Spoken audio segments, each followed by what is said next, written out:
নমস্কার। আশা করি সবাই ভালো আছেন। আগামীকাল আমাদের বিধানসভা নির্বাচন। আমাদের এলাকার এবং আমাদের রাজ্যের ভবিষ্যতের জন্য দিনটি অত্যন্ত গুরুত্বপূর্ণ। গণতন্ত্র আমাদের সবথেকে বড় শক্তি হলো আমাদের ভোট। আমরা কেমন শাসন চাই বা আমাদের এলাকার উন্নয়ন কেমন হবে তা নির্ধারণ করার দিন আগামীকাল।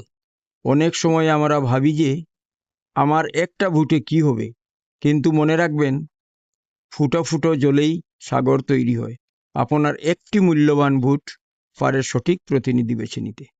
তাই আগামীকাল সময় মতো ভোট কেন্দ্রে যান এবং নিজের গণতান্ত্রিক অধিকার প্রয়োগ করুন। আপনার পরিবার, বন্ধু এবং প্রতিবেশীদেরও ভোট দিতে উৎসাহিত করুন। আসুন আমরা সবাই মিলে এই নির্বাচনী প্রক্রিয়াকে সফল ও সার্থক করে তুলি। শান্তিপূর্ণভাবে ভোট দিন এবং সুস্থ থাকুন। ধন্যবাদ। নমস্কার।